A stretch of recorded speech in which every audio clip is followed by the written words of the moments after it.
السلام عليكم ورحمة الله وبركاته.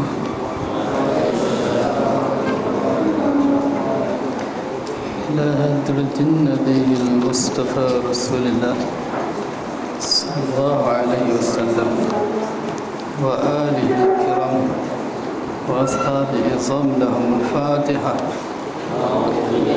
أعوذ بالله من الشيطان الرجيم. بسم الله الرحمن الرحيم. الحمد لله رب العالمين الرحمن الرحيم مالك يوم الدين. إياك نعبد وإياك نستعين. اهدنا الصراط المستقيم صراط الذين أنعمت عليهم غير المغضوب عليهم ولا الضالين.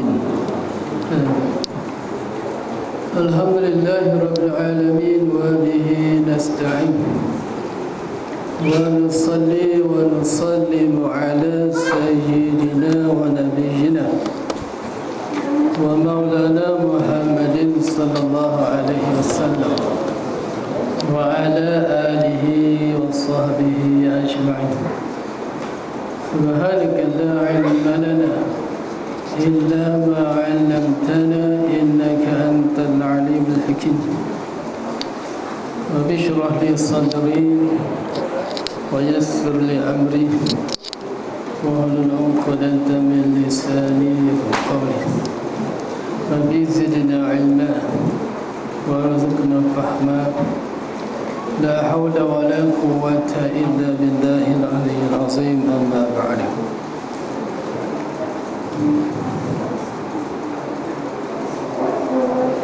Sampai kita muka surat 52, hadis yang ke-20. Makruh sembahyang waktu mengantuk.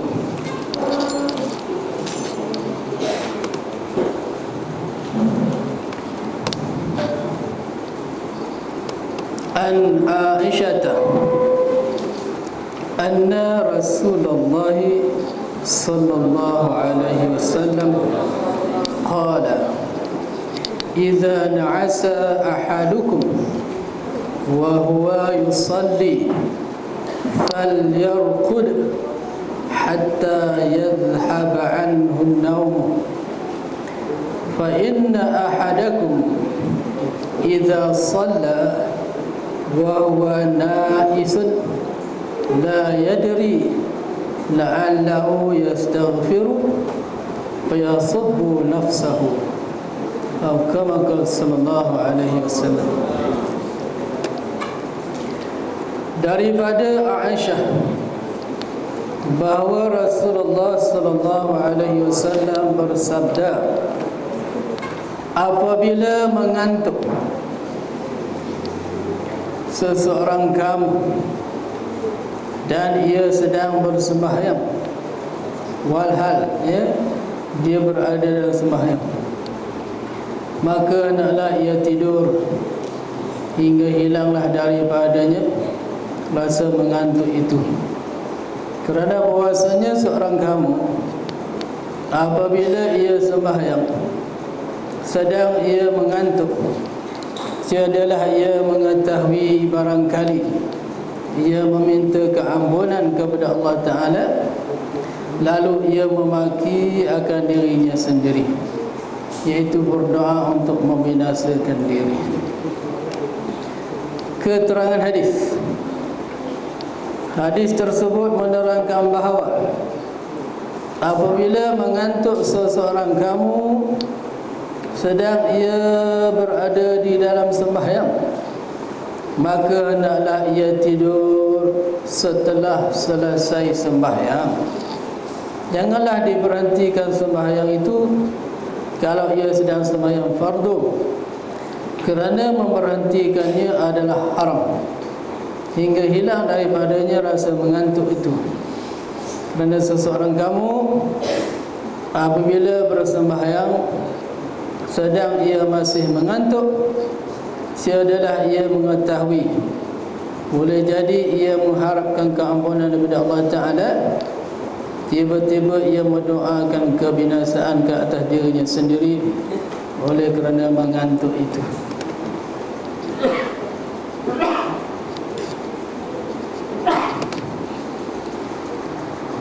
Hadis riwayat daripada Aisyah ini mengatakan Nabi sallallahu alaihi wasallam bersabda, bila kita mengantuk sedangkan kita berada di dalam sembahyang, maka naklah kita falyarqud dengan arti falyanim, tidurlah. Cuma dalam pembahasan ulama, bila yang Nabi masukkan tidur ni? Ya, dalam bahasa kita Syafi'i, masuk tidur di sini setelah selesai sembahyang dengan salam. Maka kalau kita mengantuk tu, teruskan dulu sembahyang itu sampai selesai, sampai salam, kemudian tidur. Maknanya tak payah nak berzikir, tak payah nak berdoa. Takut-takut berzikir berdoa minta lain. Kerana kalau berhenti sembahyang tanpa salam, haram. Kalau sembahyang fardu, sembahyang sunat makruh. Sembahyang sunat makruh memberhentikan tanpa sebab. Sembahyang wajib haram memberhentikan. Ya, kita tengah sembahyang tiba-tiba berhenti, pergi kacau kawan sebelah, haram. Jadi maksud Nabi kata kalau kamu mengantuk naklah kamu tidur, itu ditafsir oleh ulama kita Syafi'i setelah sempurna sembahyang tersebut. Kemudian tidurlah, tak payahlah nak zikir, nak berdoa. Sebab kita bimbang dalam keadaan mengantuk tadi, kita dah harap minta keampunan, rupanya kita sebut lain. Ya, harap ampun, kita minta bala. Sebab kita tak sedar dia dah mengantuk ni. Ya. Ada pun kalau ikut Syekh Muhallib, ya, dia berpegang dengan zahir hadis. Dia kata tengah sembahyang tu tidurlah kalau mengantuk, tinggalkan saja. Tapi itu bukan mazhab kita. Ya, kita tak boleh ikut pendapat dia. Pendapat kita kena sempurnakan sembahyang. Ya, ni puak-puak yang zahiriyah, nama-nama zahiriyah, termasuk Syekh Muhallib ni, dia berpegang dengan zahir hadis. Maknanya kalau mengantuk aja, sempurna tak sempurna tinggal aja. Sedangkan kita, mazhab kita, ya, imam-imam Syafi'iyah perlu jaga adab sopan dalam ibadah. Jadi Nabi tak perlulah nak cerita di situ. Kerana orang-orang yang berakhlak bila ibadah mestilah ada adab atau susila dia. Jadi bila kita berada dalam sembahyang, tak bolehlah nak berhenti gitu. Kena sempurna. Ya, beri salam dulu, kemudian barulah kita tidur.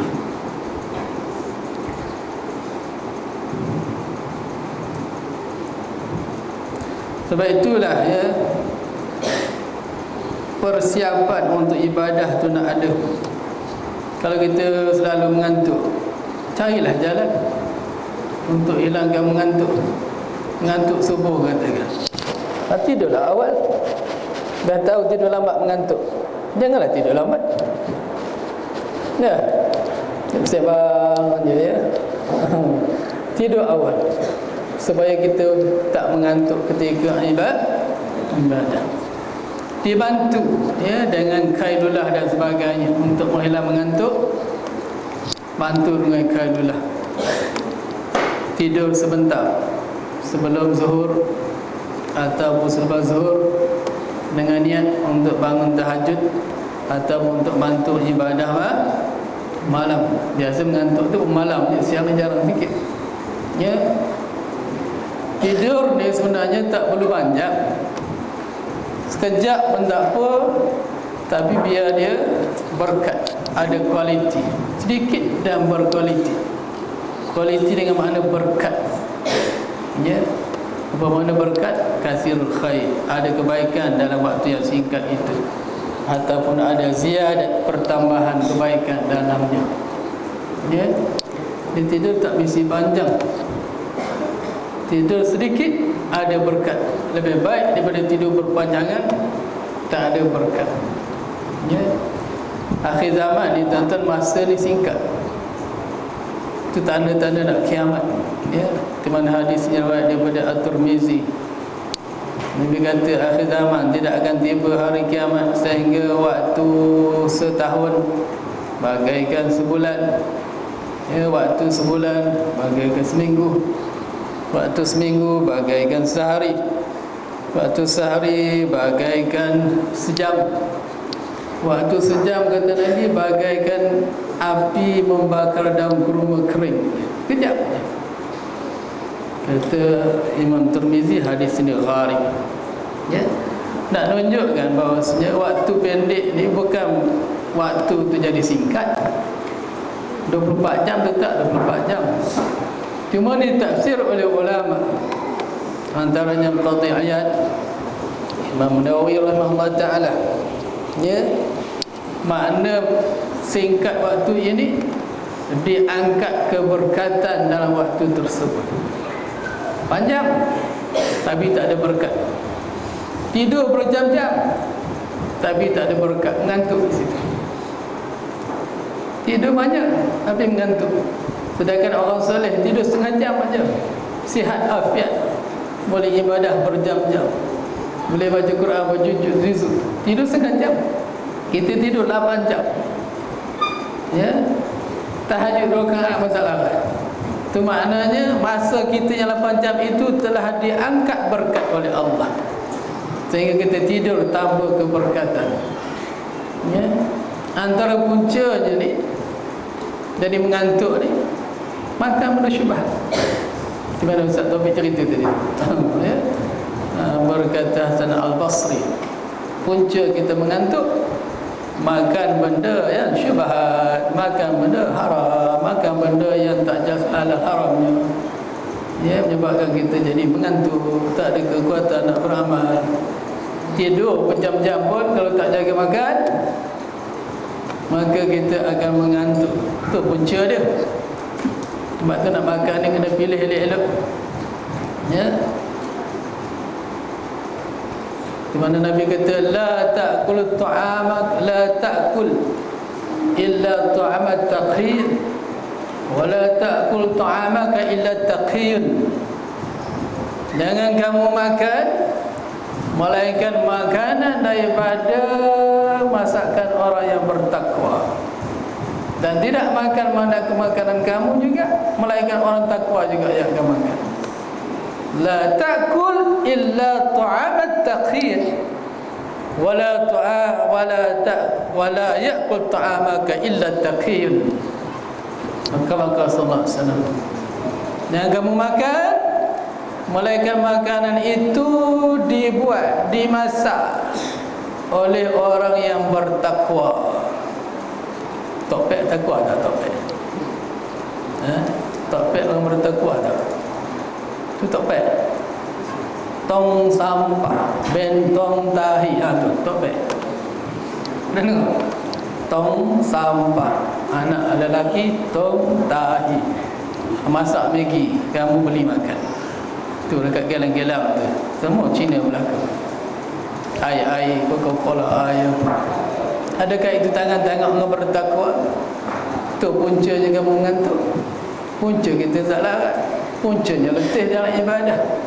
Kerana makanan tak dipilih, main sapu semua. Waktu main beli je, orang nak jual tu rambut tak tutup pun beli juga. Balik kerja singgah beli goreng pisang, orang jual tu rambut tak tutup, kita beli juga. Beri anak makan hasil goreng pisang orang tak bertakwa, masuk dalam perut anak, maka anak itu tidak ada berkat dalam makanan dia. Punca dia jadi tak larat ibadah. Jenuhlah anak mendidik. Puas subuh, bangun subuh tak bangun-bangun, ya, macam-macam, dengan cekdisnya, dengan gula-gulanya, dengan airnya. Sepatutnya air itu kita bacur sendiri, kuih itu kita masak sendiri. Tak boleh ke? Daripada duk beli yang belum tentu dimasak, diproses oleh orang bertakwa. Berapa ramai orang takwa? Orang Islam sendiri pun tak bertakwa, apatah lagi orang kafir. Yang jelas makanan tu diproses oleh mereka, jual ke anak-anak kita, kita beli letak kat rumah. Sebab tu orang dulu, khususnya sekolah tahfiz begini, haram jual makanan-makanan luar. Gula-gula ke, roti ke, air tin ke, tak ada. Dia baca sendiri, kuih dia goreng sendiri, nasi dia masak sendiri. Kami dulu masa tukang masak dulu, pasuk ikan tu pakai ni, brus gigi tu, seekor-seekor brus, bagi keluar darah-darah ikan tu, seekor-seekor. Tak dibenarkan langsung makanan luar masuk dalam sekolah hafiz. Sebab tu orang dulu 2 tahun 3 tahun hafiz. Hari ni peluri air-air kotak masuk kat sekolah hafiz. Habis macam mana anak kita nak hafiz?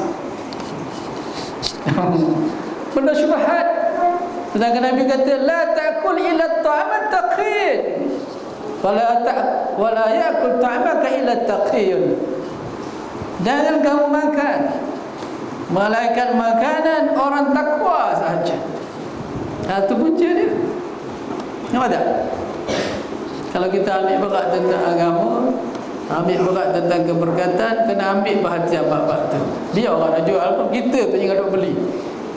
Nak alam orang jual tak boleh, tu hak dia nak menjaga. Kita ni nak beli tu milih. Nampak? Tengok dia proses apa buat ni. Orang Islam yang beli tak apa. Orang Islam tu kalau tak tengok apa, bukan dia Islam. Ini dah cok terang kat situ, tong sampah tadi, beli juga. Boleh? Ya?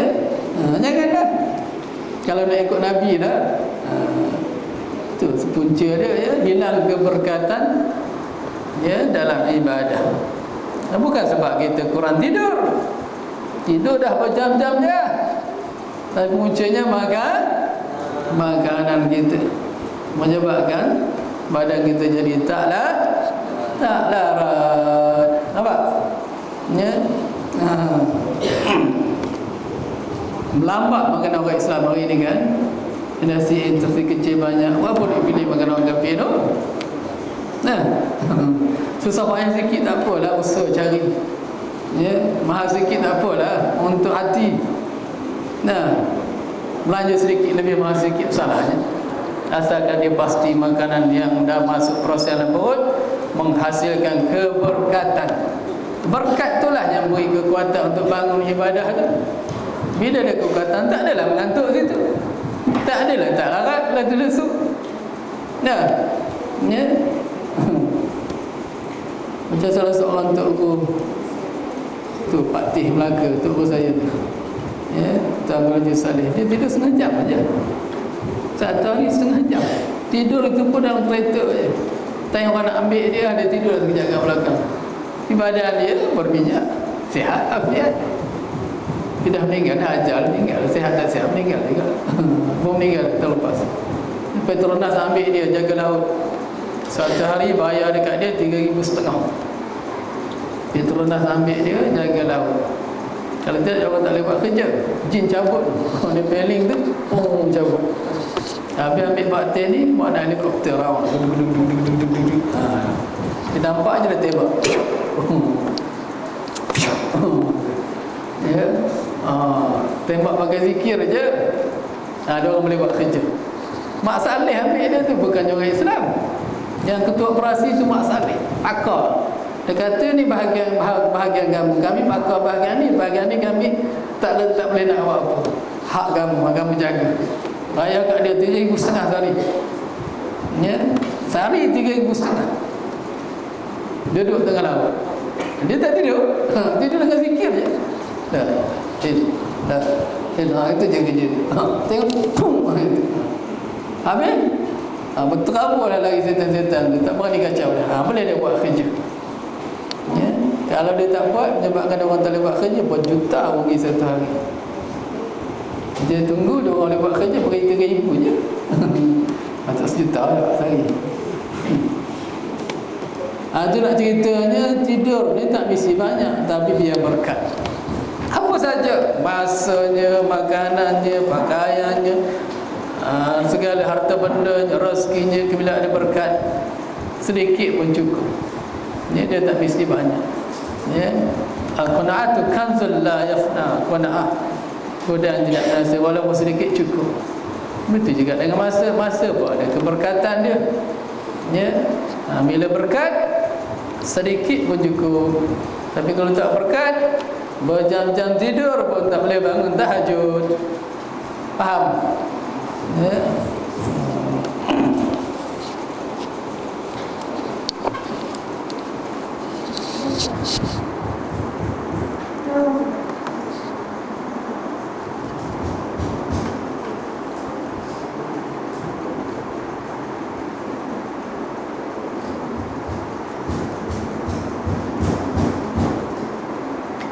Jadi Nabi kata, kalau kamu mengantuk sedangkan kamu sedang sembahyang, Nabi gunakan lapas ismiyah itu ya.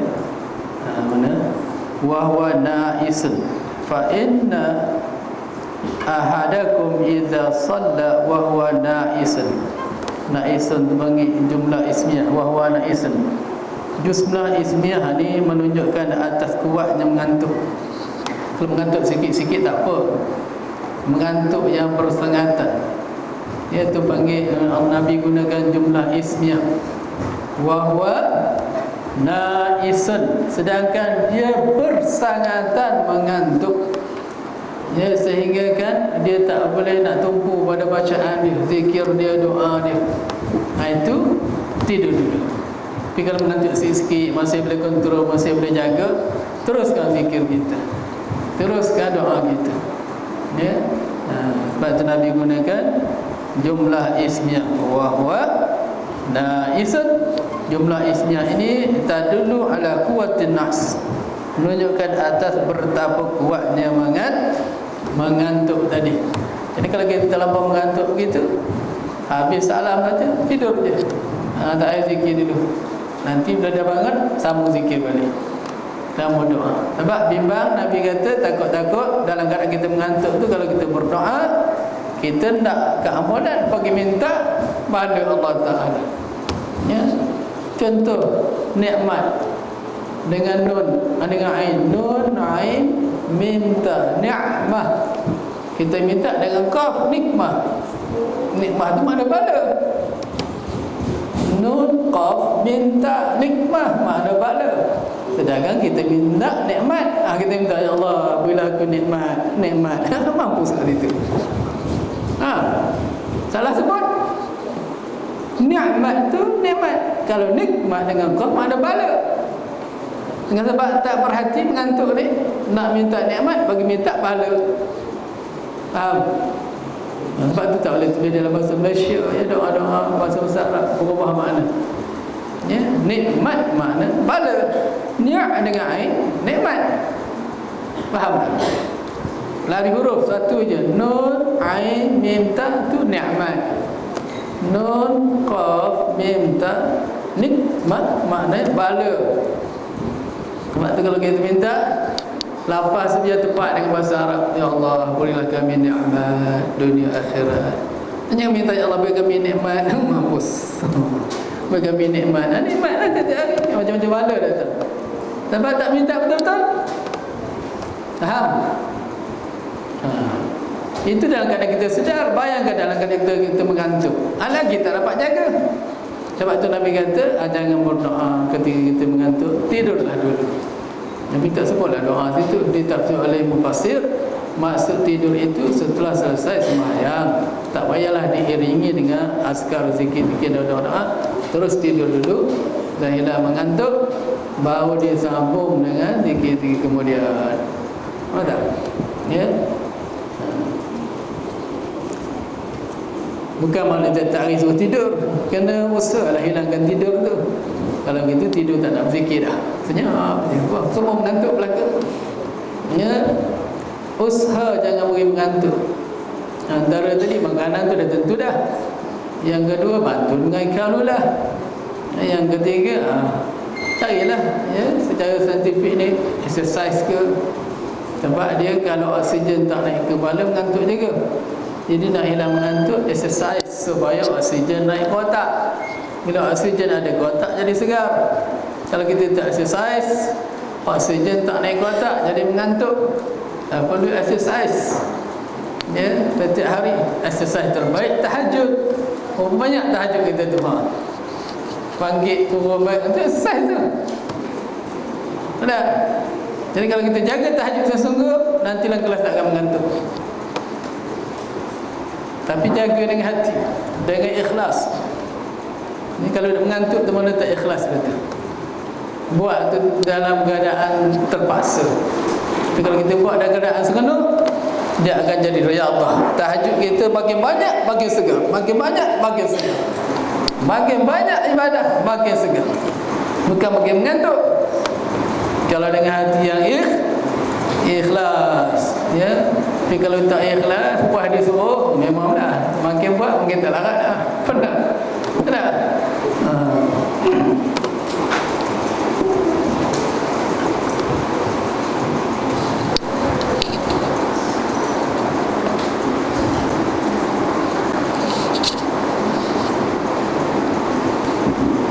Hadis yang ke-21.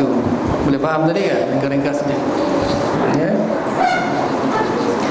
Hadis yang ke-21 membasuh air mani. Ini masuk kita dalam hukum fiqh lagi.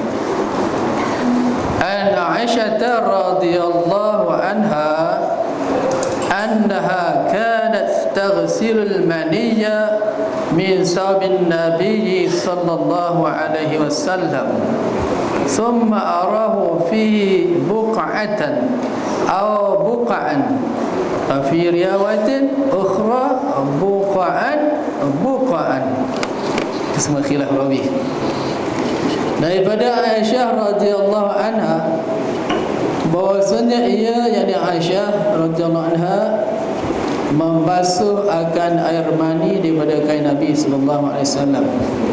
Kemudian aku lihat, kata Aisyah, padanya pada kain Nabi itu ada bertumpuk ataupun berapa tumpuk tu khilaf. Dia syak, setumpuk ke bertumpuk dia tak ingat. Ya. Pada satu riwayat yang lain ada berapa tumpuk. Cek keterangan hadis. Hadis tersebut menerangkan bahawa Aisyah membasuh air maninya, ya, membasuh air mani dia sendirilah yang bercampur dengan air mani junjungan, bukan air mani Nabi saja. Ya, kalau kita tengok pada hadis ini seolah-olah Aisyah basuh air mani Nabi seorang. Tidak, ya, sebab air mani Nabi tak perlu dibasuh.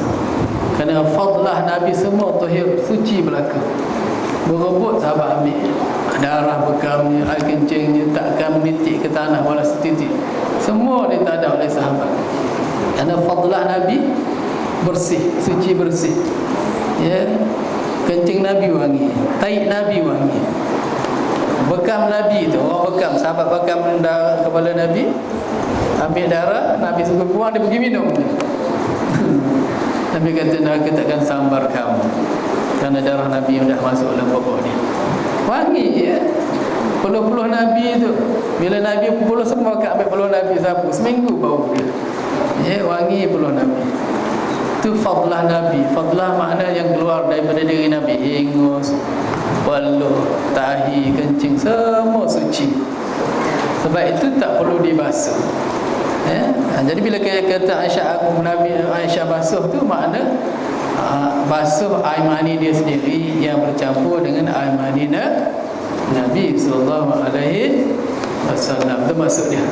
Ada. Kalau air mani Nabi sendiri tak perlu basuh. Takkan dibasuh pun pakai berebut. Sebab ni bercampur air mani Aisyah. Jadi sebab tu dia basuh. Basuh hak dia tu lah, bukan hak Nabi tu. Faham? Ya. Aisyah membasuh air mani yang bercampur dengan air mani junjungan. Air mani dia lah, air mani ada air maninya sendiri yang bercampur dengan air mani junjungan pada kainnya, kain Aisyah lah sallallahu alaihi wasallam. Kainnya kain Nabi sallallahu alaihi wasallam. Kemudian dilihatnya bekas basuhan pada kain itu ada tumpuk atau berapa tumpuk air mani. Dan di dalamnya riwayat lain ada berapa tumpuk. Baik, mazhab Imam Malik dan Abu Hanifah berpendapat bahawa air mani itu najis. Oleh itu tak boleh dibasuhkan dia.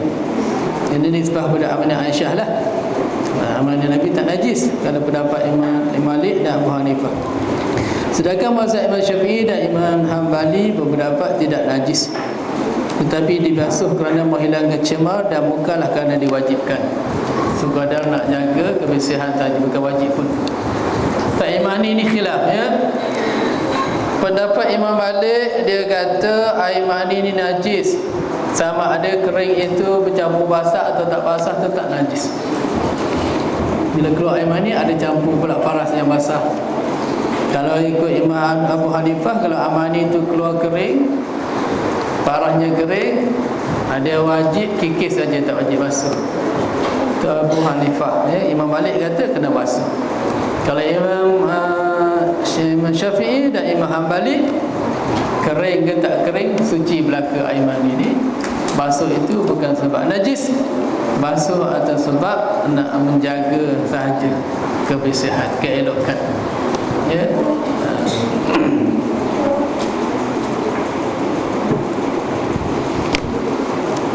Bis masalah fiqh. Jadi maknanya kalau ikut mazhab kita, air mani kena kat kain tu, kita buat sembahyang sah lah. Cuma boleh orang tengok tu nampak nampak jijik. Basuh tu kan nak hilangkan jijik tadi, bukan kerana kotor. Ada pun mazhab Malik tadi sebab kotor najis ya. Wallahu a'lam. Kita sambung fiqh.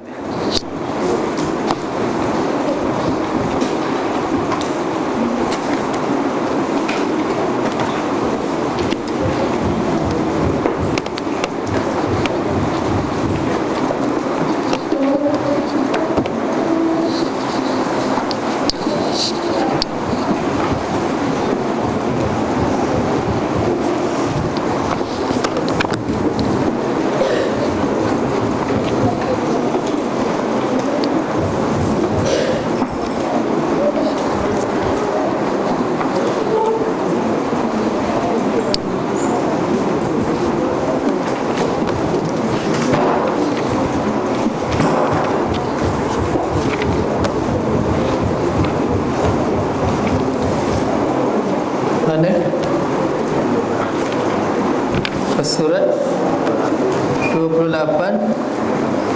fardu mandi hadas. Buka semua kitab fiqh kamu, Idamah Penuntut, muka surat 28. Fardu mandi hadas. Fardu itu rukun.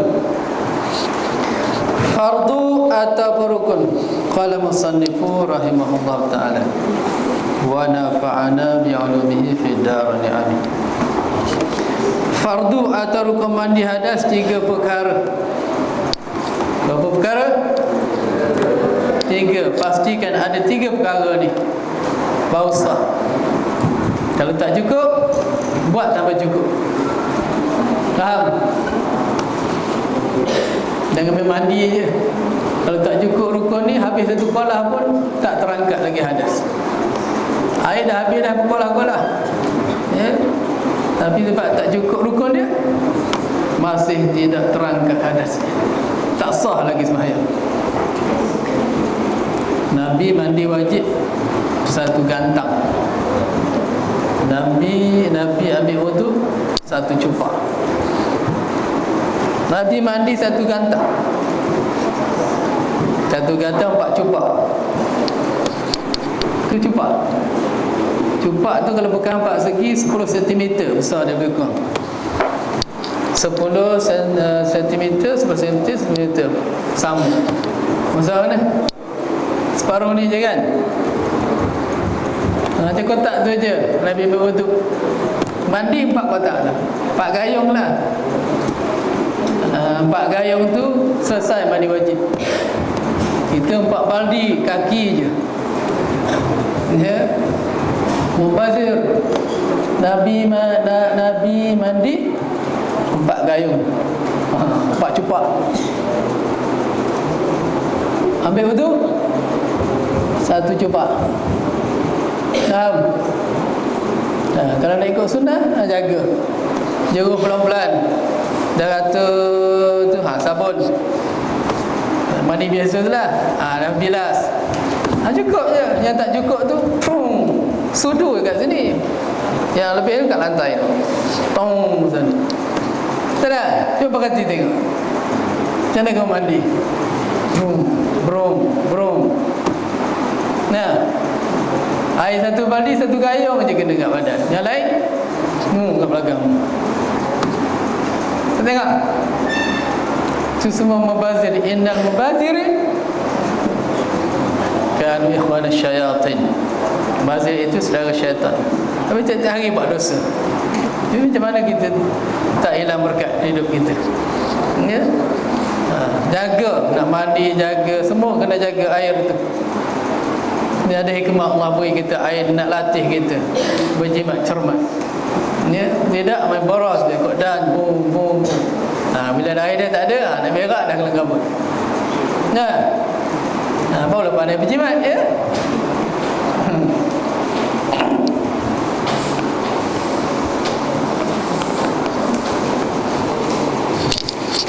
Baik, mana 3 rukun tu? Yang pertama niat. Niat tu apa? Apa takrif niat? Niat tu apa? Qasdu syai' muqattarinan bi fi'lihi. Qasad sesuatu serentak dengan buat. Ya, kalau kita sembahyang, niatnya serentak dengan permulaan sembahyang. Mana permulaan sembahyang? Takbiratul ihram. Apa dipanggil niat? Kalau qasad dulu takbir belum lagi, itu dipanggil apa? Azam. Ya, belum niat lagi. Sebab kita belum buat ibadah sembahyang tu. Dia kena muqaranah serentak, baru dipanggil ni niat. Mandi pun begitu. Nak niat tu serentak dengan perbuatan mandi tadi. Mana air mesti kena juzuk badan kita, baru ada niat serentak dengan dia. Jangan niat dulu, air juga kemudian. Itu tak panggil ni niat, itu dipanggil azam. Faham? Jadi nak niat ni mesti pastikan air serentak dah kena dekat badan kita. Waktu tu baru kita ni niat. Dengan air belum kena dah niat, tidak sah.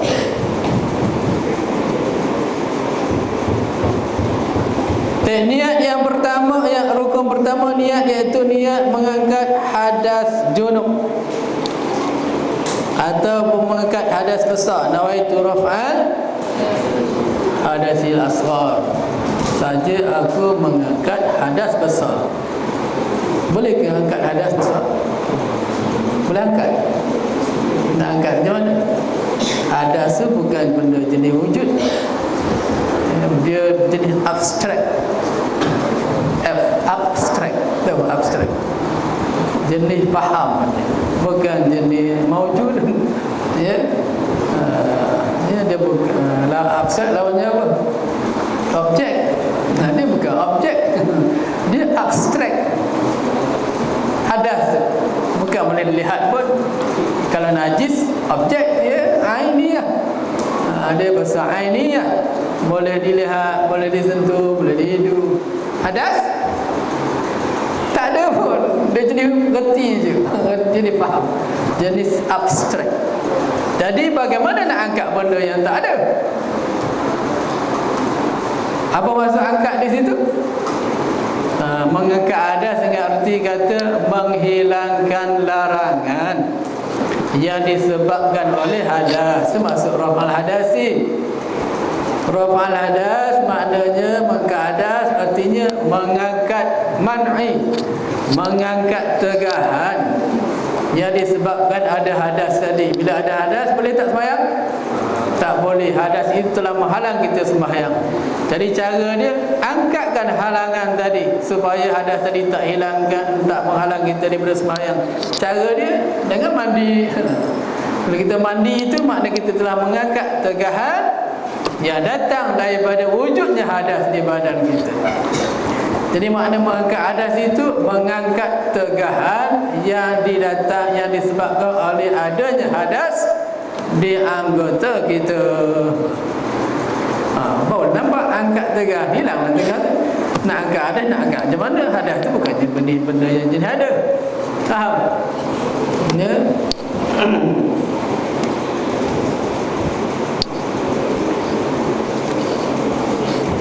Ataupun niat mengharuskan fardu sembahyang. Lafaz fardu tu penting kena garis itu. Kalau setakat mengharus sembahyang tak jadi. Mengharuskan niat mengharuskan fardu sembahyang. Nawaitu listibahati fardhis salah. Nawaitu ghusli listibahati fardhis salah. Saja aku mandi untuk mengharuskan fardu sembahyang. Ya. Niat kita. Atau niat fardu mandi, nawaitu fardul ghusli, saja aku niat fardu mandi, boleh juga. Ataupun menunaikan fardu mandi, saja aku menunaikan fardu mandi. Ataupun saja aku mandi fardu, boleh juga. Ataupun saja aku mandi wajib, boleh. Paling mudah sekali niat itulah. Saja aku mandi wajib, dah ringkas saja. Faham?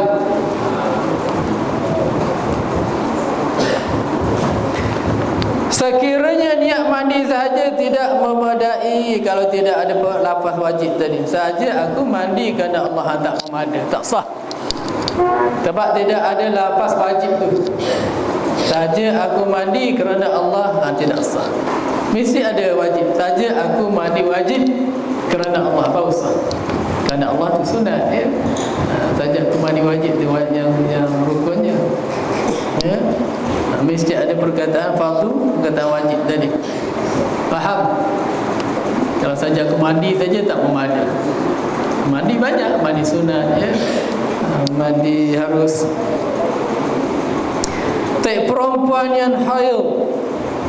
Perempuan yang haid bila dah kering, dan yang nifas bila dah kering, bila nak mandi, hendaklah niat mengangkat hadas haid atau nifas. Saja aku mandi mengangkat hadas haid, saja aku mandi angkat hadas nifas, niat gitu.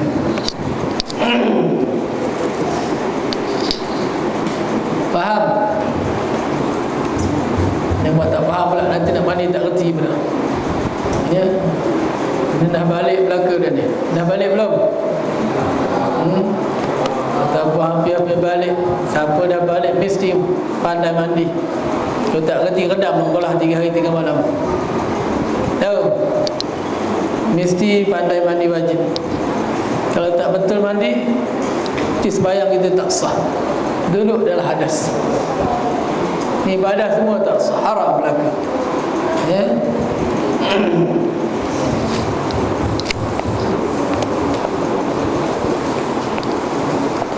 Niat itu wajib disertakan tak kala mula membasuh anggota.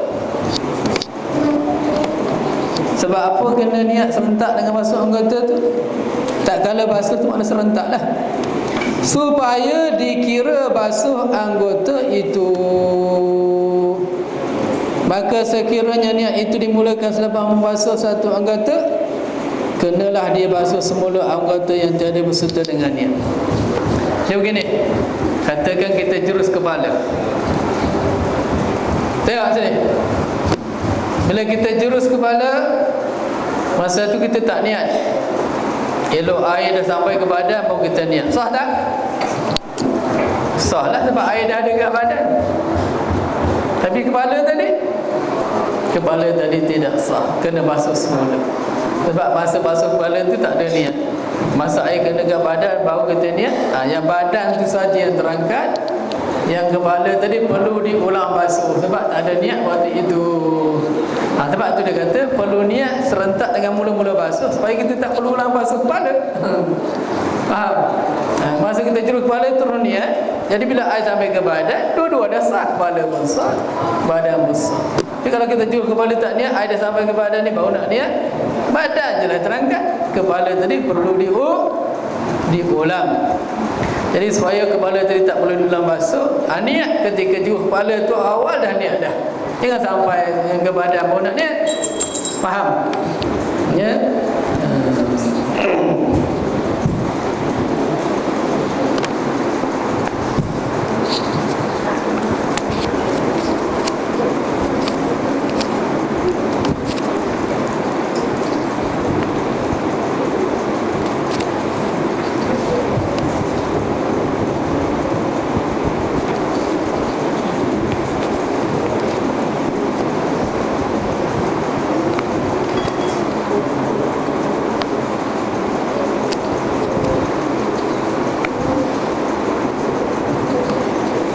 yang pertama ya. Jadi kata kita nak niat, pastikan serentak dengan basuh tadi. Kena aja kuala niat terus. Kalau tak niat di situ, dah kena badan pun nak niat, maka yang tidak ada niat itu perlu diulang basuh. Faham? Jadi supaya kita tak membazir air, tak payah ulang basuh, biarlah awal-awal jurah tu dah ada ni, ada niat. Jadi tak perlu basuh lagi, kepala tu dah sah dah. Faham? Dia jurah ni tak mesti di kepala. Dia mandi ni tidak perlu ada tertib. Ambil wuduk ada tertib, basuh muka dulu, basuh tangan pula. Mandi tak perlu tertib pada basuh. Kau sukalah nak basuh mana dulu. Kepala dulu boleh, kaki dulu boleh, tangan boleh. Cuma yang afdalnya ikut sunnah Nabi, jurus ubur-ubur dulu, jurus kepala. Ikutlah sunnah. Jurus kepala dulu baru niat. Tapi kalau kita nak jurus kaki dulu boleh. Dari segi fiqhnya sah. Kerana pada basuhan dalam mandi wajib ini tidak perlu tertib antara anggota. Faham? Boleh nak jurus mana-mana dulu. Celup tangan kolah aku niat, boleh juga. Dia tak jurus dicelup je tangan kolah niat, sah dah. Nanti terus mandi je ya? Sebab dah kena air dekat tangan. Asalkan kena mana-mana juzuk anggota badan kita, sahlah kita niat untuk di situ ya.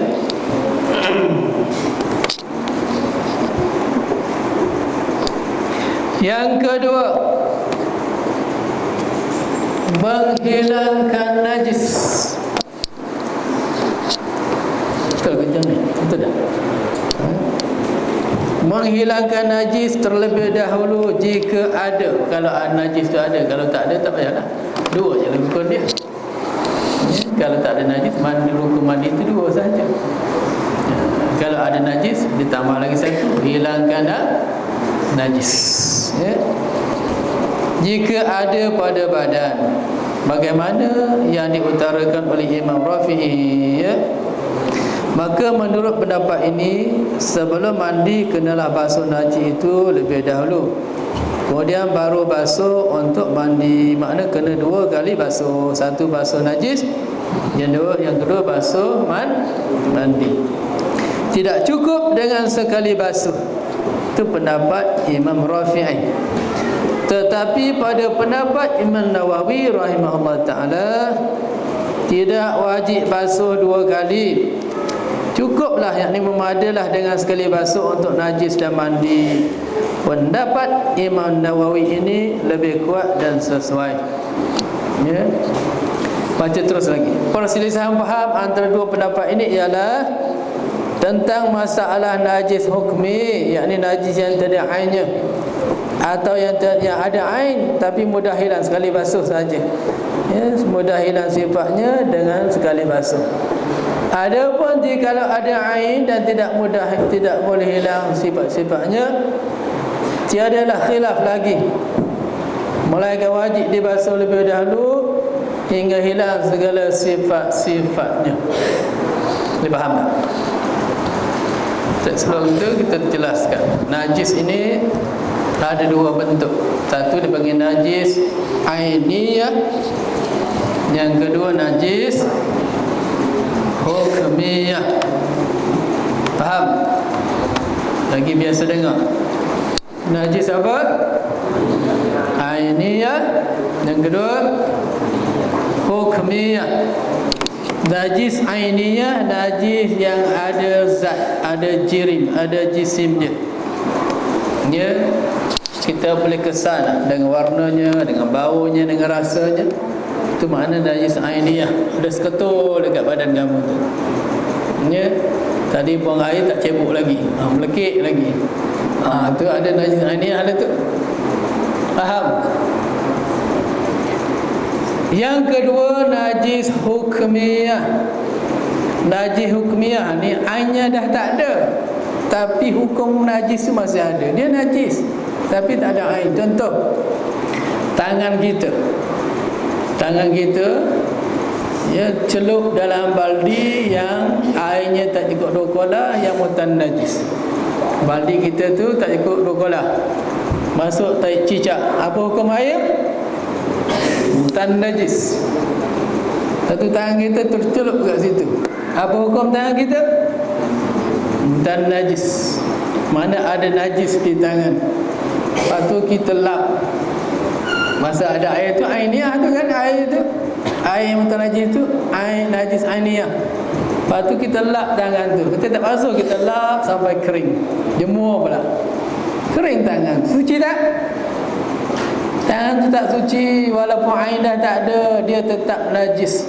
Itu panggil najis hukmiyah. Faham? Baik, waktu kita mandi, kita tengok najis apa yang ada di badan kita. Kalau najis di badan kita itu najis hukmiyah, itu yang berlaku khilaf antara Imam Rafi'i dengan Imam Nawawi rahimahullah ta'ala. Imam Rafi'i kata walaupun najis itu najis hukmiyah, kamu kena basuh dulu tangan tu. Walaupun tak ada air, basuh dulu baru mandi. Makna 2 kali. Pertama basuh, hilangkan air najis hukumiyah tu dulu, kemudian baru mandi. Imam Nawawi kata tak perlu 2 kali basuh, cukuplah dengan sekali mandi. Kena dekat tangan tu, air niyah itu sebenarnya air hukum, najis hukumiyah itu akan suci dengan sendiri. Sebab dia hanya najis hukmi. Jadi kata Imam Nawawi tak perlu 2 kali basuh, memadai dengan sekali basuh untuk mandi, dan basuh yang pertama juga untuk menyucikan najis hukmiyah. Itu khilaf antara Imam Rafi'i dengan Imam Nawawi rahimahullah ta'ala. Dia dalam fiqh mazhab kita Syafi'i, bila berlaku khilaf antara Imam Rafi'i dengan Imam Nawawi, pendapat Imam Nawawi lebih kuat. Itu juga bila khilaf antara Imam Syekh Ramli dengan Syekh Ibn Hajar, pendapat Syekh Ibn Hajar lebih kuat. Ada dengan pendapat-pendapat tu. Ya. Bila khilaf antara Imam Rafi'i dengan Imam Nawawi, Imam Nawawi lebih kuat. Jadi yang lebih rajih, lebih kuatnya memadalah dengan sekali mandi. Jadi rukun mandi 2 je lah. Dari sisi Imam Nawawi, kalau najis itu najis hukmiyah, najis hukmiyah, ya. Adapun di sisi Imam Rafi'i 3 rukun. Kalau ada najis tak kira, ya, walaupun hukmiyah sekalipun kena basuh dulu. Kalau najis di badan kita itu najis ainiyah, kita berak tadi air tak ada, tak sempat nak istinja, air habis, bertepik dekat tu, tiba baru datang air, nak mandi pula. Waktu itu tidak ada khilaf antara Imam Rafi'i dan Imam Nawawi. Kedua-duanya mengatakan wajib basuh dulu, sebab dia najis ainiyah. Faham? Wajib istinja dulu, basuh dulu, buang air tu, baru mandi. Itu tak ada khilaf, tidak ada khilaf. Imam Rafi'i pun kata wajib basuh baru mandi, Imam Nawawi pun kata wajib basuh baru mandi. Sebab itu najis ainiyah, dia berat. Faham? Kecuali kalau najis ainiyah itu sedikit saja. Maknanya kalau kita mandi itu sekali harum tu dia boleh pergi gitu, memadai juga, kata Imam Nawawi. Tak apalah, sebab dia terlampau sedikit, walaupun ainiyah dengan sekali basuh boleh hilang, maka tak perlulah dibasuh 2 kali, madalah dengan mandi. Tapi kalau ainiyah itu banyak, kalau kita mandi dia masih ada bertepik, jadi air akan menjadi mutanajis kan. Kalau najis itu kuat, banyak, bila kita mandi dia kena kat najis itu, mengalir pula mutanajis pula air itu. Maka waktu itu perlu dihilangkan najis itu dulu, basuh dulu baru mandi. Tapi kalau najis itu najis ainiyah sekalipun, kalau sedikit saja, dengan kita sekali basuh dia boleh hilang, tak perlulah basuh 2 kali walaupun ainiyah. Memadailah sekali basuh dengan mandi, dia boleh hilang, terus mandi. Yang tak bolehnya kalau najis ainiyah tu banyak, kita 2 sekali tak hilang lagi. Bila tak hilang, air yang dah kena najis tu dah mutanajis, berkelumuk habis. Sebab itu kena hilangkan dulu, basuh dulu wajib, baru mandi. Jadi tiga jenis lah. Satu najis hukmiyah, khilaf. antara Imam Rafi'i, Imam Nawawi. Yang kedua, tak ada khilaf. Imam Rafi'i Nawawi najis ainiyah yang banyak. Najis ainiyah yang banyak tak ada khilaf. Dua-dua mengatakan wajib basuh dulu. Yang ketiga khilaf juga antara Imam Nawawi dan Rafi'i, najis ain tapi sedikit. Imam Nawawi kata sebab sedikit walaupun ainiyah tak apalah, basuh sekali cukup. Sebab dia boleh hilang dengan sekali basuh. Imam Rafi'i kata walaupun dia sedikit sebab dia ainiyah, kena basuh juga 2 kali. Dia kata gitu. Imam Rafi'i kena basuh walaupun sedikit. Ya, kena basuh dulu baru mandi. Jadi 3 pendapat dalam masalah mandi berserta dengan najis tadi. Boleh faham? Boleh ingat? Ya. Boleh ingat ke tidak? Kita besok nak mandi tak kerti. Kalau kamu nak mandi tiba-tiba ada najis tu nak buat, tengok najis tu, najis apa? Najis hukmi ke atau najis aini? Kalau najis hukmi, kalau ikut Imam Rafi'i kena basuh dulu. Ikut Imam Nawawi mandi saja terus. Kalau najis aini tengok ain tu banyak ke sikit. Kalau sedikit, Imam Rafi'i kata kena basuh juga kalau sedikit. Kalau Imam Rafi'i Nawawi kata memadai dengan sekali basuh. Kalau najis tu banyak, tidak ada khilaf. Kedua, Imam Rafi'i, Imam Nawawi mengatakan kena basuh dulu. Dah habis basuh istinja semua najis-najis tu, baru mandi. Kalau tidak sah mandi kita. Sebab dia bergelumuk dengan najis tu. Bila najis banyak kan, bila kita basuh, dia tak suci. Air yang kena najis tu mengalir pula kat badan kita, habis pula hutan najis semua tu. Sebab dia banyak kan. Sebab tu kita mandi mayat pun begitu. Mandi mayat ni jangan mandi dulu, hilangkan najis dia dulu. Ada istinja, buang tai, itu bukan mandi tu. Belum mandi lagi tu. Itu baru sucikan najis. Jangan makan semua tu, buang tai semua tu, belum mandi mayat tu. Dah bersih, dah tukar kain, dah tak ada najis dah, baru mula mandi. Nampak tak? Ya. Selagi ada najis tu, tak sah mandi mayat tu. Kena hilangkan dulu tai-tai, tepik-tepik kat kain dia tu. Tidak kan bergelumuk pula dengan najis, bukan najis pula air tu, nak mandi macam mana? Ya. Bersihkan dulu tai-tai dia tu. Istinja dah bersih, semua tak ada tai-tai melekat kat kain tu. Tukar kain tu semua, baru mula mandi mayat. Mandi 9. Tu mandi 9. Dah belajar mandi mayat? Bukan payah mandi mayat ni, suruh mandi wajib lah. Siapa pandai mandi wajib, pandai dah mandi mayat. Sebab mandi mayat tu kata air semua mandi wajib je. Yang 9 tu sunat je. Faham? Ya?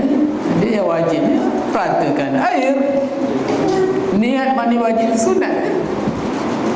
Niat mandi wajib sunat ke niat mandi mayat sunat ke wajib? Mandi mayat tu niat yang wajib ke sunat? Sunat aja. Jeruh tu wajibnya. Ya. Anak jeruh tu pastikan tak ada najis dah. Jurus air 9. Apa maksud air 9? Pertama, jurus air daun bidara dulu. 1. Kemudian lepas jurus air bidara, bilas air kosong, bersih balik. 2. Diikuti dengan air kapur baru. 3 tu keras sekali, ulang 3 kali. 9 kan? Kan payah apa? Dia panggil mandi 9. Faham? Sama nak jadi mayat, boleh kita mandi nanti. Ya, payah-payah celup je lempar. Lempar je. Boleh? Oh, tak beradab dengan mayat ya. Mayat tu sakit. Kita mandi tu pun kena jurus atas kain. Jangan jurus direct, sakit dia. Letakkan nipis jurus atas kain. Ni masih sembuh pahit bom. Ya. Kalau dia boleh bercakap, dia mengamuk. Oi, ingat aku binatang kata dia. Ya. Sakit, ya. Dia sakit seperti orang hidup ni. Kesan roh tu masih sakit lagi kan. Roh keluar tu ya. Kita mandi pula tak jaga. Pergi operate belah tak tahu macam mana ya.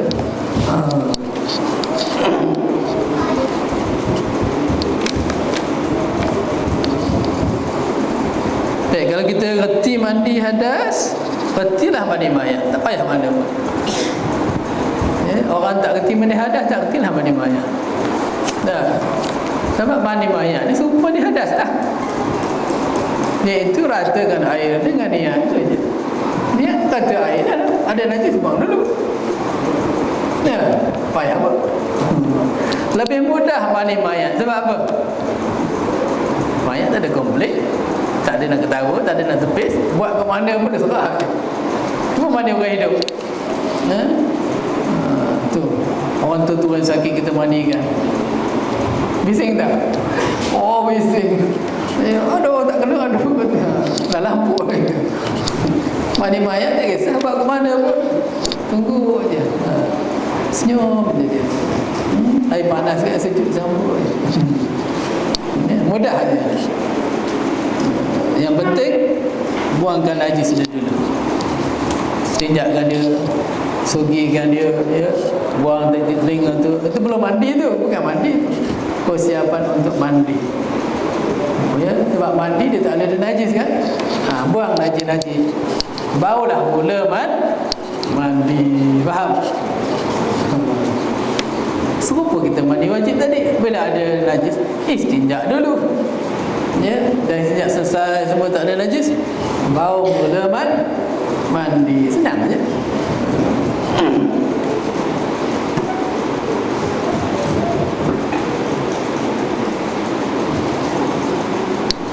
Yang ketiganya, meratakan air pada kulit. Bila kita mandi, pastikan kulit-kulit kita tidak terhalang daripada terkena air sampai air.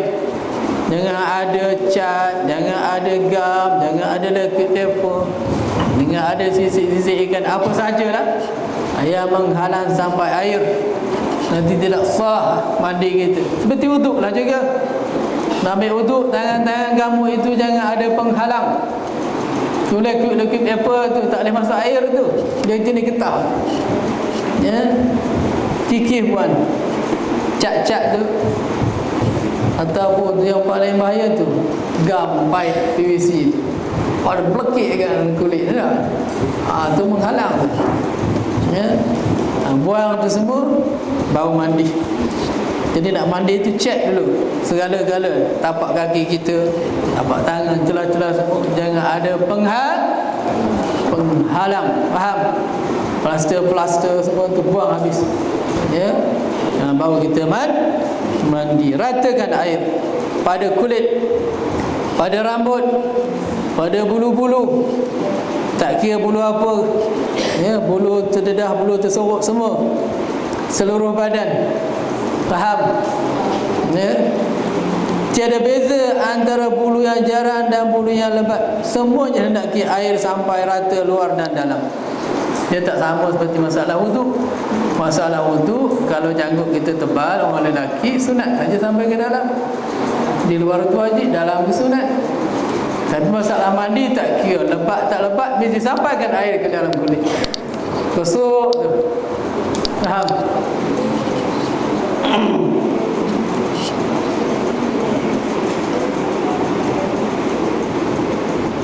Rambut yang ditocam. Tocam macam cerita kungfu tu. Ya, ada jalin-jalin tu ya. Ataupun yang tersanggul. Ya. Dia pusing-pusing pun tak ada kepala, letak raga. Seraga RM5. Ya. Sanggul kan, dia pusing-pusing, dia putar-putar, letak atas. Itu sanggul. Jadi kalau dia mandi dalam keadaan tak dibuka tocam, tak dibuka sanggul, malah nak buka. Jika tidak sampai air ke dalamnya, wajiblah dirompak tocam atau sanggul itu. Andai kata kalau tak buka air tak sampai, maka wajib buka. Tapi kalau tak buka air boleh sampai, sunat buka. Sanggul, tocam, kalau tak buka air boleh sampai, sunat buka supaya lebih sempurna. Ya, kalau tak sampai wajib buka supaya boleh sampai air.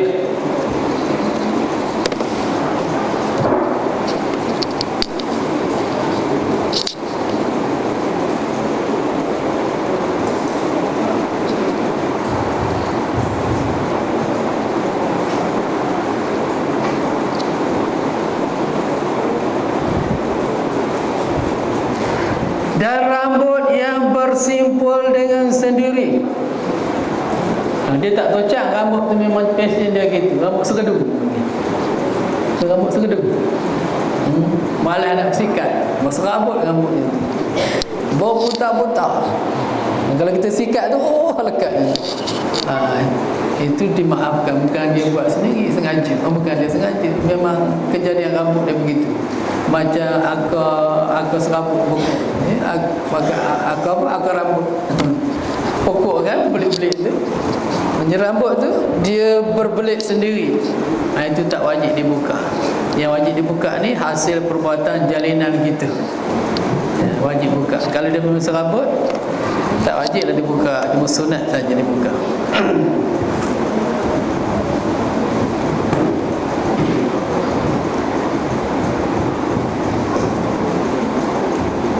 Rambut yang bersimpul dengan sendiri jika tidak sampai air ke dalamnya adalah dimaafkan.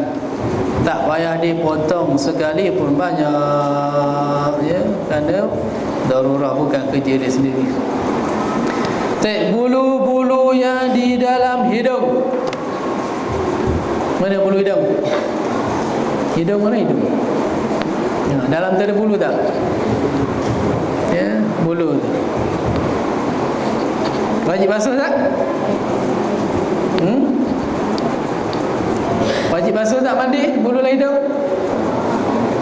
Tak wajib, ya. Tak payahlah ambil baik letak dalam subak dalam hidung, ya. Bulu-bulu yang dalam hidung tidak wajib dibasuh. Sebab apa tak wajib basuh? Kerana termasuk di dalam jumlah batin. Benda yang dalam batin tak wajib basuh. Itu pada masalah mandi. Tetapi kalau kena najis, wajib basuh. Kerana masalah najis lebih berat daripada junub. Hidung kita berdarah, wajib basuh, masuk ke air sedut, buang, sedut, buang. Kerana najis itu lebih berat daripada hadas. Adapun masalah mandi, masalah hadas saja. Dia tak ada air kat dalam tu, cuma hukum saja. Jadi tak wajib sampai ke dalam batin tu. Adapun najis, dia ada air dia, berat, maka wajib hilangkan, basuh.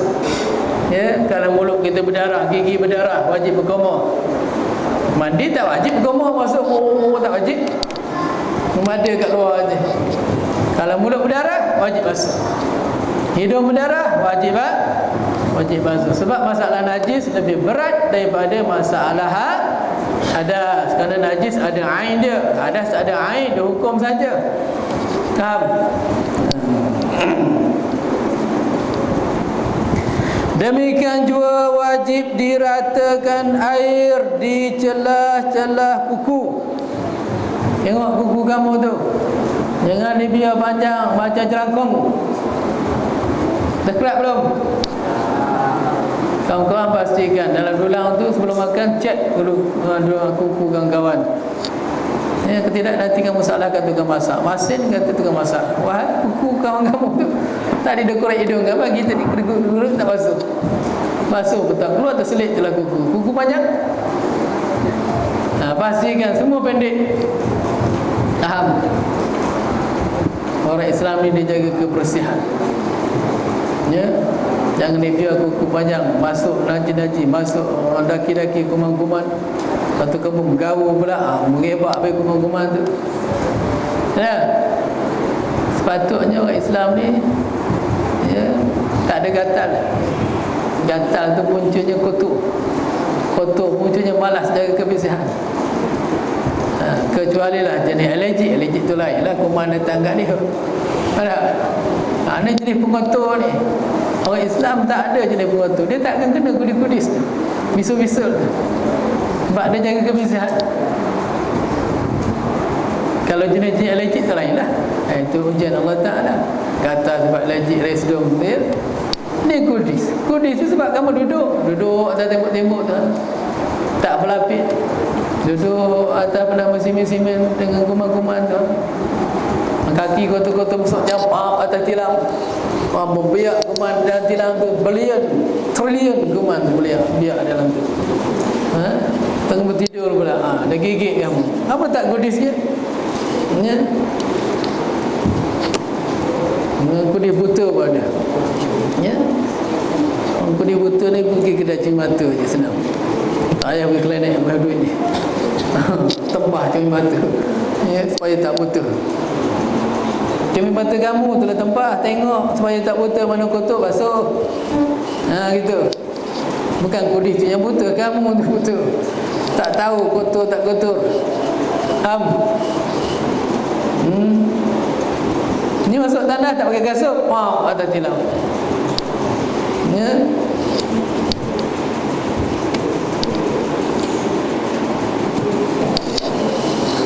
Satu baldi tandas, pula bola ada. Angkat pula kaki, celup pula bola ada. Ada lagi buat macam tu? Tak ada lah. Dulu ada. Kaki kotor, nak basuh, tengok orang tak ada, dia angkat kaki, celup dalam kolam. Beramal dengan fiqah, air cukup 2 kolam. Sah lah segi fiqah je buat 2 kolam. Habis kuman tu, kuman cukup mudah membiak dalam air. Tahu? Tu kuman kat tandas tu, ya, sebab tu kena pakai kasut. Dia tu air panas pun dia tak mati kuman. Ada satu jenis kuman bakteria dalam tandas tu. Bila masuk ni dalam kaki kamu, membiak situ. Tu jadi kudis tu. Ya, kena pakai kasut. Makruh masuk tandas tanpa kasut. Ni satu kat masjid-masjid, tanggalkan kasut anda. Kita dalam masjid patut beramal dengan sunnah. Dia suruh tanggal kasut. Nak ikut mana tu? Nak ikut sunnah kan ikut arah masjid? Kecuali dia sediakan kasut lain, tak apa lah. Masuk tandas sunat pakai kasut, dia suruh kita tanggalkan kasut. Nak ikut hukum mana? Tak ikut dia marah pula. Ikut hukum lah, pakailah kasut tu. Tapi nak pakai tu basuh dulu tapak kasut tu, pergi kat baik basuh dulu tapak, pakai. Kalau dia tak sediakan kasut, basuh tapak kasut kita tu, buat masuk dalam surah orang jaman tu. Ya.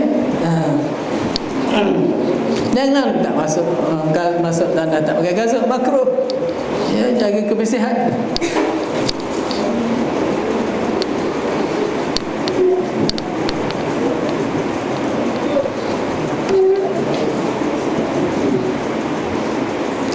Celah-celah kuku tu tengok, setiap kali nak mandi, setiap kali nak ambil wudu. Ya. Sekiranya ada benda di celah-celahnya seperti daki dan lain-lain, hendaklah dibuang, kemudian dibasuh. Jika tidak dibuang, dia belum mencukupi hukum mandi, sehingga dibuang dan dibasuh di bawahnya. Jadi mandi tak sah. Kalau ada berkuku itu benda yang menghalang sampai air, kena buang, kurit buang. Ya. Kecuali kalau nak daki-daki yang nipis-nipis yang tak menghalang, itu sunat buang. Ya. Kalau daki yang menghalang, wajib buang. Habis. Banyak lagi. Boleh faham? Kemudian ke belakang tu tengok kitab. Tutek, apa dia buat?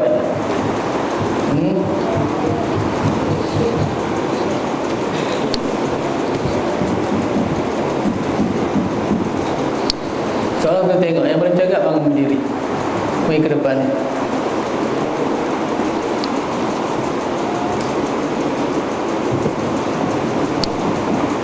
Nanti akan datang, kita akan buat soalan.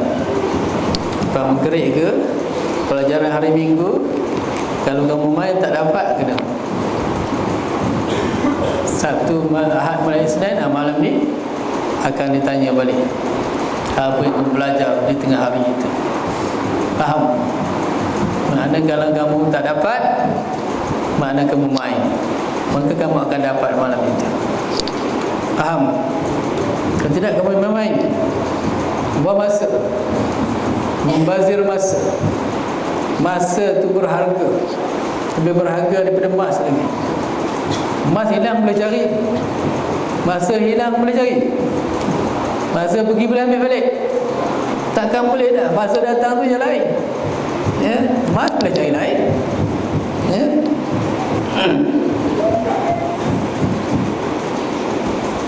Itu maksud masa berkat. Berkat hidup ni maknanya dia gunakan sehabis-habis mungkin masa tadi untuk ibadah. Orang yang hidup tak berkat, dia buang masa gitu je, tanda hidupnya tak diberkati. Mempersia-siakan waktu, biar-biar besar. Ya, mana orang tu tidak dirahmati oleh Allah kehidupan dia, tidak ada rahmat. Ya, dia tak reti jaga masa. Sebab tu kalau kita nak jadi orang dirahmati, penuhkan masa-masa dengan manfaat. Tahu? Jangan dipersia-siakan gitu aja. Ngaji tengok betul-betul. Yang dah belajar ni tak payahlah dia ulang lagi. Banyak lagi kita nak belajar akan datang. Tapi kalau main sekarang ni, besok nak kena ulang lagi, nak ulang lagi. Berapa lama nak mengaji bab taharah sampai gitu? Faham? Ya. Banyak ilmu Islam ni yang belum kita sentuh. Fiqhnya, tauhid, tasawufnya, tafsirnya, dengan mantiknya, bayanya, badiknya, ma'aninya, isti'arahnya, mangkulatnya, usul fiqhnya, tauhidnya, tafsir. Berkurun nak mengaji tu. Kalau kamu tak sungguh-sungguh sekarang. Masa banyak. Ya. Masa yang sepatutnya dah diguna untuk lain terpaksa ulang balik yang kita main-main. Bukan rugi gitu. Faham?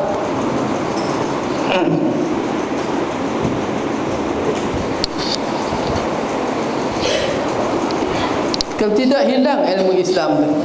Kalau kita ni tak bersungguh menguasai ilmu, siapa lagi nak belajar ilmu Islam? Orang duk sibuk mengaji ilmu dunia hari ni, sampai ilmu Islam hilang begitu saja. Ya? Jadi Islam tu nampak sempit, sebab ilmu dah tak ada.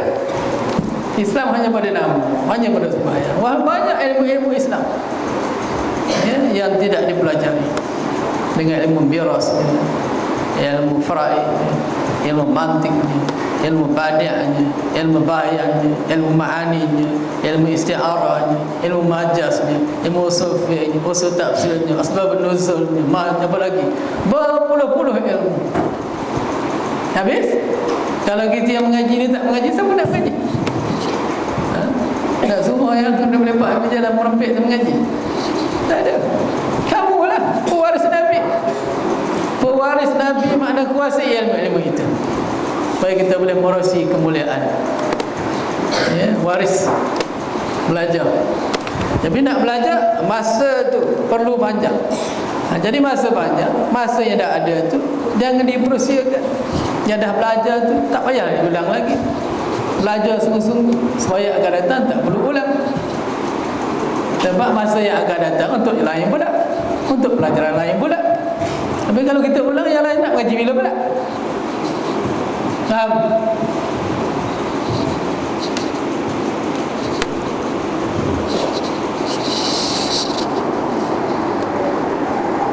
Bukan sahaja hafaz Quran saja.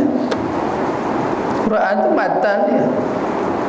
Tafsiran pada Quran tu, nak memahaminya, nak ada ilmu lain. Quran tu intipati ilmu. Kamu takkan faham intipati itu kalau tidak ada pencerahan, tidak ada penghuraian dia. Nak hurainya, nak ada ilmu-ilmu lain yang sebut tadi. Nak ada nahwunya, nak ada sarafnya, nak ada usul tafsirnya, itu dia sebut tadi lah. Ya, nak ada asbab nuzulnya, nak ilmu ni perkataan lain pula, nak ada ilmu ma'aninya, nak memahami makna-makna Quran, nak ada isti'arahnya, nak ada majasnya, ada mantiknya, nak ada arudnya. Kalau tidak, tak dipanggil hafiz. Orang Yahudi faham Al-Quran. Ya.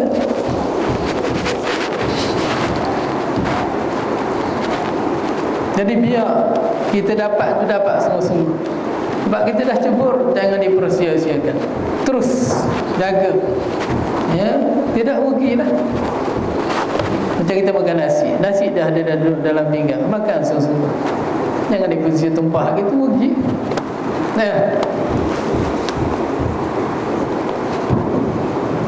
Tapi orang yang zakarnya kulub, ni siapa ni?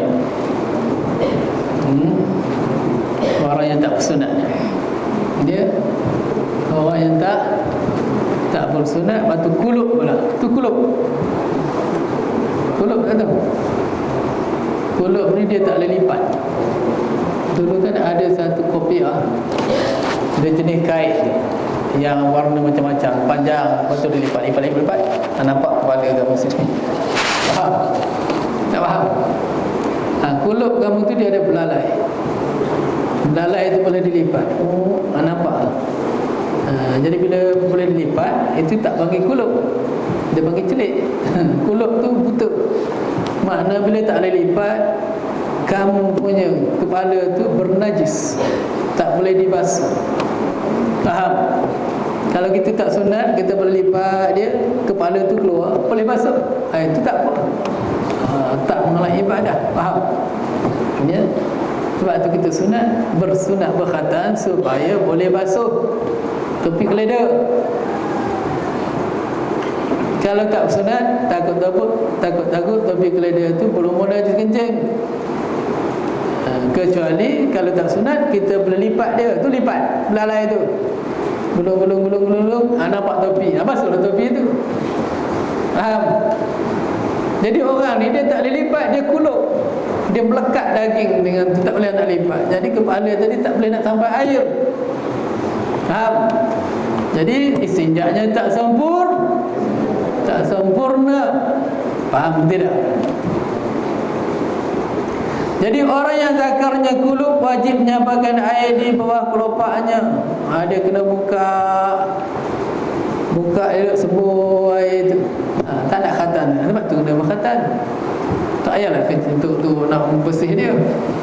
Sekarang dah khatan belaka ni. Dah berkhatan dah. Siapa yang belum? 18 tahun belum sunat lagi. Ambil gaji tu, pinjam wak punya tu, hulur sekejap. Ya. Nabi Adam AS dia berkhatam pakai pedang. Khatam sendiri je. Dia pakai pedang. Siapa nak sunatkan dia? Nabi Adam seorang. Nabi Ibrahim berkhatam dengan pedang dia. Nabi kita lahir saja dah berkhatan dah. Itu kemuliaan Rasulullah SAW. Siap dah berkhatan. Lahir je dah siap khatan. Jadi orang yang zakarnya kulub wajib menyampaikan air di bawah kelopaknya. Maknanya dia kena buka lah. Yang jenis tak sunat lagi itu bila mandi wajib, dia kena buat kerja lebih. Dia kena buka, dia kena masuk air, bau bersih. Tidak, di dalam belalai itu ada najis, menyebabkan mandinya tak sempurna, tak sah mandi, sembahyang pun tak sah. Faham? Dan orang perempuan pula wajib membasuh bibir farasnya yang terbuka, tak kala duduk dan tertenggung. Ya? Orang perempuan bila duduk dia terbuka, bila berdiri dia terkatup. Kawasan tu panggil kawasan zuhur. Wajib basuh bila mandi. Faham? Ya? Faham kot ya? Bila dia duduk dia terbuka, bila berdiri dia terkatup. Kawasan tu, buka katup tu dipanggil kawasan zuhur. Bila mandi kena sampaikan air. Sebab tu mandi dia kena bergerak, dia tak boleh diam je, kena aerobik sikit. Duduk, bangun, berdiri. Faham? Kangkang, angkat kaki, sembuh air, angkat ketiak, sembuh air, celah-celah tu. Faham? Tak boleh dikeras macam tu je, tak boleh. Supaya air tu boleh duduk, basuh, bangun pula, sembuh. Ya, kena banyak kerja. Macam mayat kan, kita gosok sini. Tak?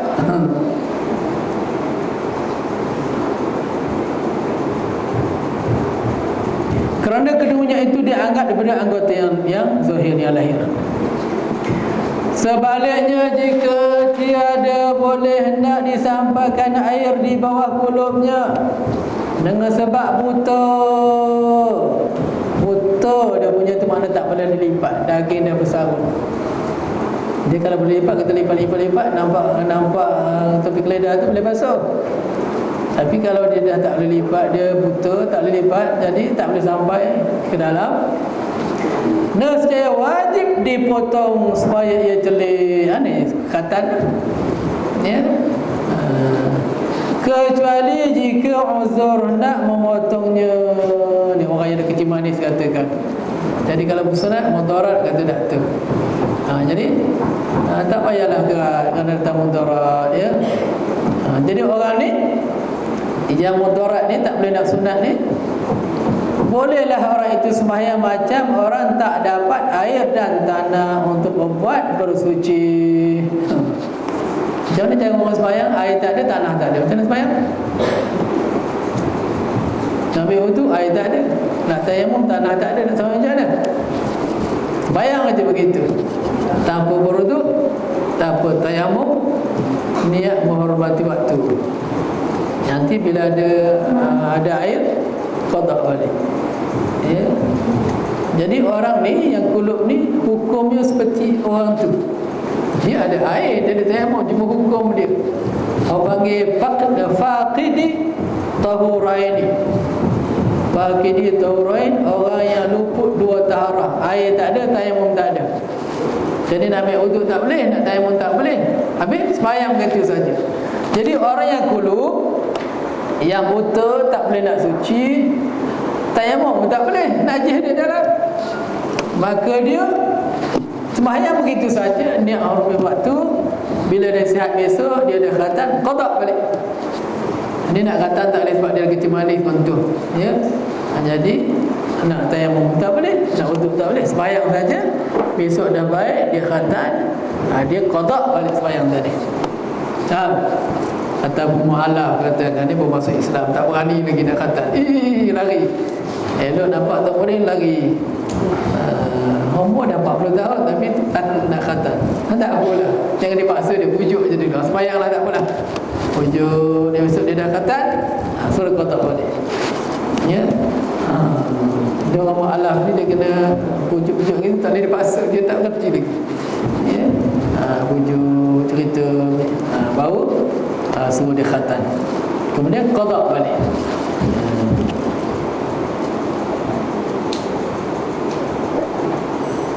Jadi orang ni sembahyang macam orang tak dapat air dan tanah. Dalam bahasa Arab panggil faqidi tuhuraini, orang yang luput dua taharah ya, untuk suci, meraihkan waktu dan wajib qada.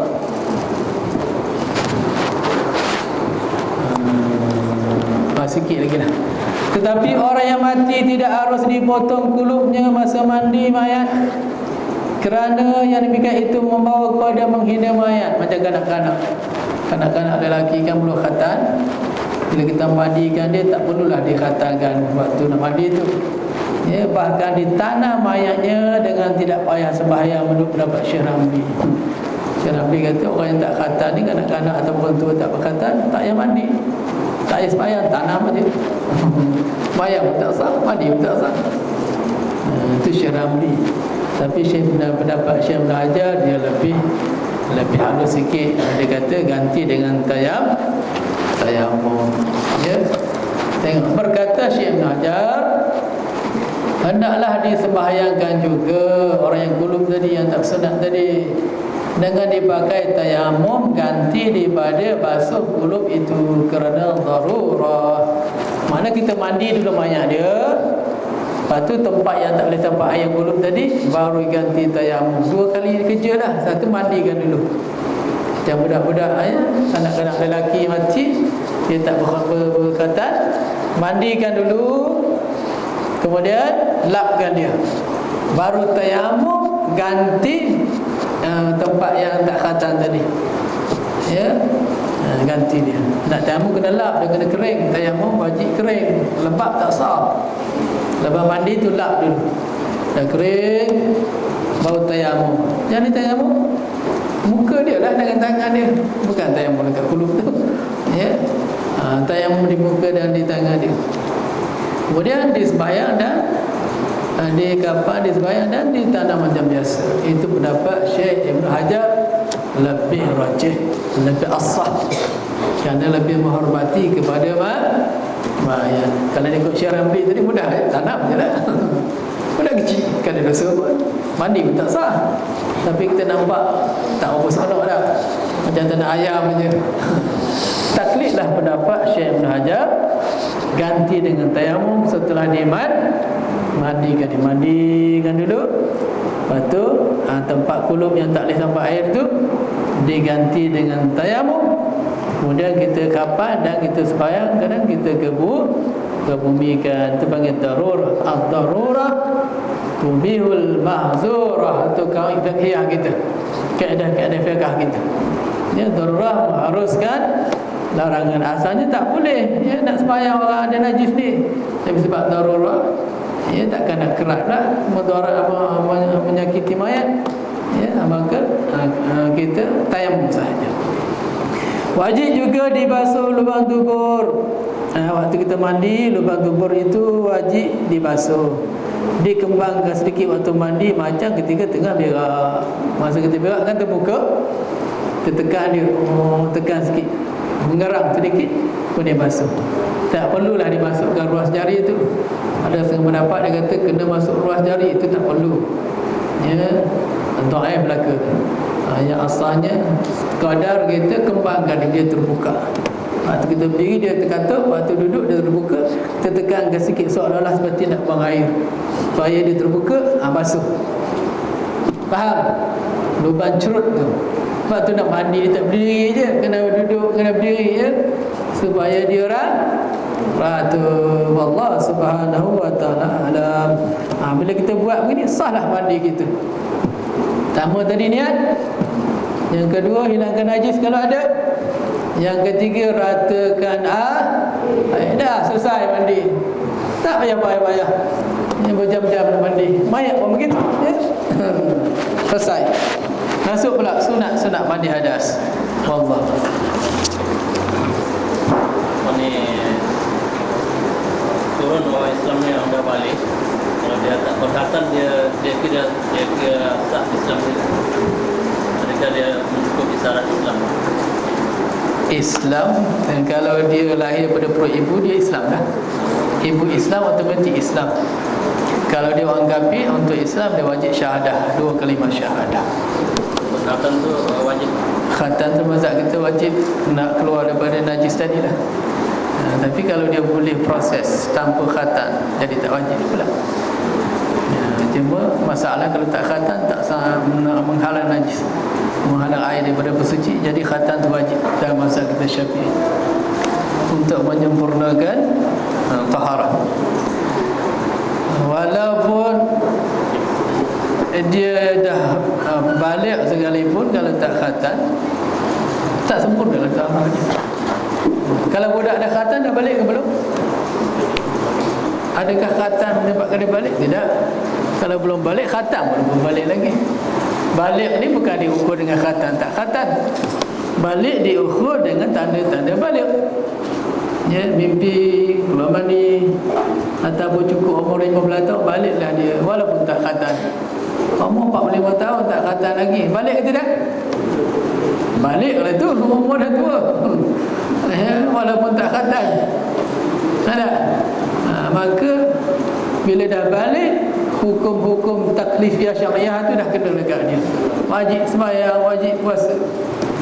Habis sembahyang tak sah, najis duk tanggung. Habis nak bagi sah, dia kena bekerja lebih lah. Buka betul-betul, ambil baik bawa semua nanti. Baru boleh sembahyang. Jadi payah, sunat. Sampai nak hilangkan kebayahan nanti, berkatan tak. Faham? Ya? Kalau tidak, tak sah sebab dia menanggung najis. Di bawah kulub kan, bawah belalai itu ada najis. Dia taharah dia tak suci. Dia kena bersihkan.